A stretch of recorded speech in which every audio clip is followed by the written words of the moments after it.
Selamat pagi Ibu, perkenalkan saya Dr. Nugrahni Putri yang bertugas pada pagi hari ini. Sebelumnya apakah Ibu duduknya sudah nyaman? Sudah. Lalu suhu ruangannya apakah sudah pas Ibu? Sudah pas. Oke baik, keperluannya apa ya Bu datang ke sini? Saya mau periksa anak saya, dokter. Oke baik, selanjutnya saya izin untuk menanyakan identitas terlebih dahulu ya Ibu. Ini dengan Ibu siapa? Oke, usianya berapa Ibu? 40. Bekerja sebagai apa?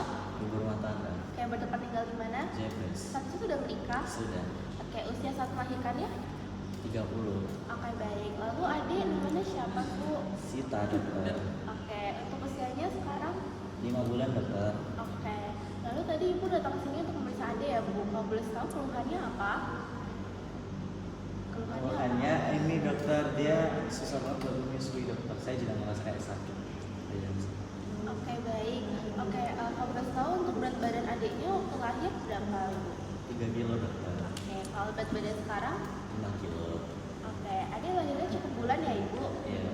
Oke, secara normal atau sesar? Saya sesar. Sesar, kalau boleh tahu untuk penentuan untuk sesar itu indikasinya apa Ibu? Itu karena saya ada adanya ada inkontinensia. Ada dokter katanya ngelilit tali pusarnya. Oke baik. Selanjutnya setelah lahir apakah ada inisiasi menyusui dini? Nggak ada. Oke, saat ini pemberian nutrisinya dari ASI atau susu formula? Dari ASI sih dokter. Cuman yang karena sama neneknya kadang dikasih air putih. Oke baik. Oke, selanjutnya nanti saya akan melakukan pemeriksaan lebih detail ya Ibu. Selanjutnya saya untuk mencuci tangan terlebih dahulu. Oke, boleh nanti untuk adik sisanya di Ibu. Oke, selanjutnya saya akan menilai tanda lapar bayi. Jadi dengan jari jempol ditaruh di dagu bayi. Oke, didapatkan adanya routing refleks di mana bayi mencari puting ibu. Selanjutnya saya akan melakukan pijat oksitosin Ibu. Jadi pijat oksitosin ini tujuannya adalah untuk merangsang hormon oksitosin. Jadi hormon oksitosin itu adalah hormon di mana supaya ASI ibu itu bisa lebih lancar dan juga tidak menimbulkan rasa sakit. Begitu Ibu. Ibu nanti bisa rileks aja, duduknya duduk di kursi aja nggak apa-apa. Nanti Ibu bisa posisinya dengan tangan seperti ini di meja, lalu bisa sambil tiduran nggak apa-apa Ibu. Oke. Iya. Selanjutnya saya akan nanti melakukan pijatan di daerah punggung. Yang pertama saya akan mengoleskan minyak zaitun.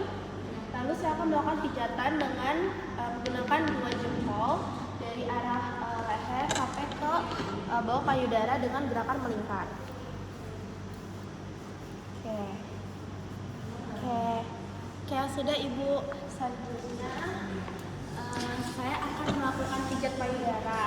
Jadi yang pertama jadi kayak gini kan, kayak gini. Iya. Oke, selanjutnya saya akan mengompres hangat lebih dahulu selama 2 menit sama 4 sampai 5 kali. Oke, baik, sudah saya kompres. Selanjutnya saya akan melakukan pijatan yang pertama dari puting. Bisa sama-sama gitu ya. Dari atas lalu ke bawah.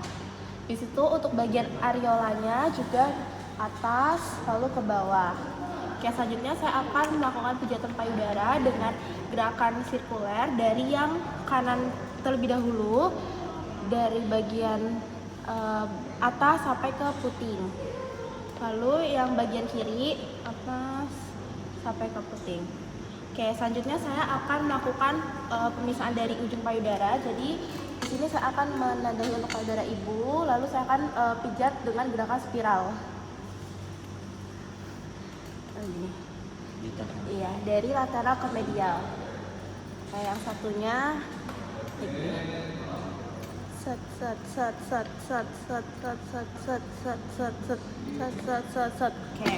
Oke, baik, untuk pijat payudara sudah selesai.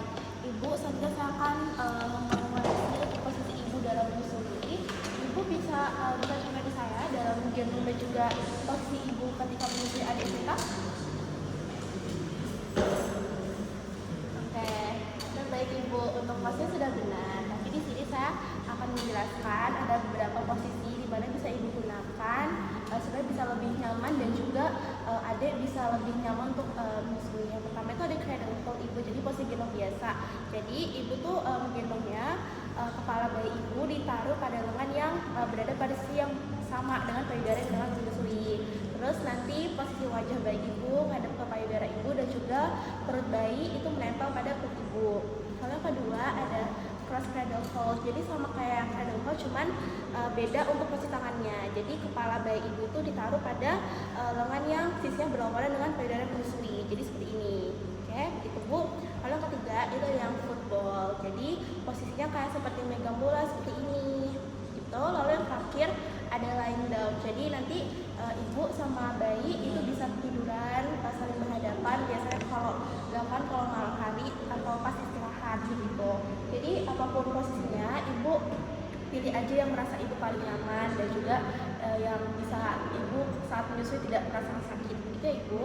Lalu untuk pelekatan mulut bayi juga perlu diperhatikan. Jadi yang benar itu adalah mulut bayi ibu itu sepenuhnya menempel pada areola ibu. Jadi areola itu bagian sekitar puting, yang bagian hitam itu ibu. Nah gitu. Terus nanti mulutnya juga terbuka lebar begitu ya ibu.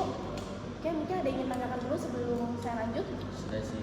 Oke, lalu kalau boleh saya tahu untuk buang air kecil, adik Sinta sehari berapa kali?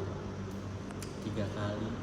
Oke, selanjutnya untuk menyusuinya sudah benar? Belum sih dokter kalau dari tadi. Oke, tapi kadang masih bisa merasa sakit? Iya dokter. Oke, nanti bisa diulangi ya Bu. Oke, selanjutnya sebelum lanjut saya akan berikan edukasi pada pasien ibu. Jadi intinya adalah untuk memenuhi kebutuhan nutrisi dari adik itu pemberian nutrisi ASI itu yang paling tepat. Jadi ASI sendiri itu udah dirancang secara alami sesuai dengan kebutuhan dari bayi ibu gitu. Bisa untuk meningkatkan daya tahan tubuh dan juga meningkatkan pertumbuhan dan perkembangan. Nanti ibu bisa melakukan ASI eksklusif selama 6 bulan pertama dan juga nanti bisa dilanjutkan dengan empasi sambil menyusui hingga umur 2 tahun begitu ya ibu.